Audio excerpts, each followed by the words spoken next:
So feedback is really, really important in education, and particularly it's been a focus of everything that we've done through this academic year. So I just wanted to take you through some of the aspects of feedback, and in particular one part of it, which I really want us to focus on during our discussions. So I'll just take you to a PowerPoint. Um, if I look back through feedback, let's have a quick skim through exactly what feedback should be like. Um, we look at things of feedback saying, it helps learners maximize potential. It's useful because it helps improve the quality of our work. It provides effective feedback to others. It also helps improve our own understanding of work, improves our analysis skills. This is really, really a vital part of feedback, in that it allows us to look at what we've done using a subject specialist, or what we would consider a specialist, and seeing how we can improve things.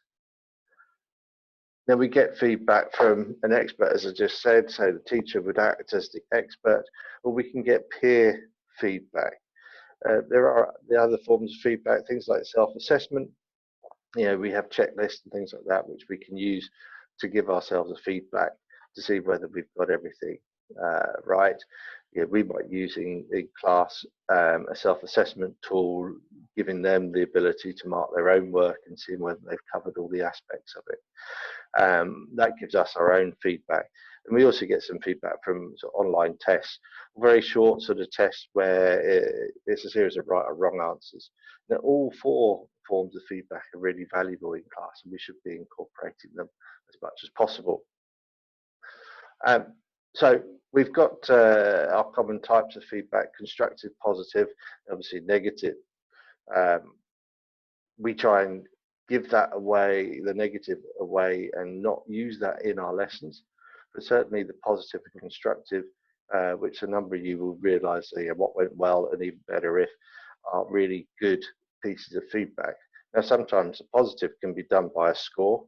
It doesn't always have to follow it up with something even better, but we should be looking at creating assignments which allow us to give the really constructive feedback and say, well, what went well in that feedback, or what went well in that piece of work, but also what could you have done to make it better. And giving that feedback is going to be really constructive, and it's the most useful type of feedback that we get. Now, we give feedback in numerous different ways, and we have to understand as teachers, and I'm sure you do, that verbal feedback is often the most effective type of feedback because it's at that moment of time. So you're guiding, and teachers will do this naturally, walking around the classroom and giving that feedback out and pointing students in the right direction and motivating them to go on further. It's the written feedback, which is really much more of a time-consuming activity, but it does have a real value in all our classes. The feedback is recorded, and this is a big aspect. It can be returned to at a later date, so it's work that they can do, and that we can summarize later on, and the student can then return to that and make it better. That's the point. They'll see the comment and they'll understand where they're at and where they need to go to, and have the opportunity to affect that. So, within these, if we're going to give effective feedback, as we've mentioned through the year, we've got to know the task requirements. The student, needs to understand what these important tasks are and how to achieve and how to be successful in there. The constructive feedback is best. We need to make sure that we're as constructive as possible, and we constantly look at what's done well and what could be improved, and avoid the negative. Obviously, the negative can be replaced by the what can be improved, but also make it really specific. Things like, well done are not very specific. Well, what have they done well? Give specific information. They've managed to add 2-digit numbers together really well. Give that as a piece of information in your feedback. So, for example, good example, use brighter colours so your product will appeal to a younger target audience. So there's a good piece of feedback. It's giving the student some ideas of how how they can improve their assignment or their assessment. Whereas your work is really good, well, that doesn't really tell anything what is good.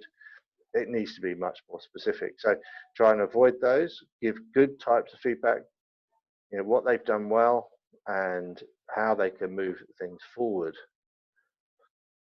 This is really the important part.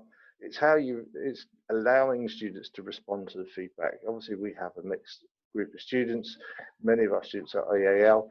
When we spend time, and I know that teachers at school spend a lot of time really thinking about their feedback and giving very, very effective feedback. Are we actually wasting that time because we're not following up on it? That's the big key. We have spent a lot of time in school working towards this, and I know that online a lot of teachers spend a lot of time giving really, really good feedback.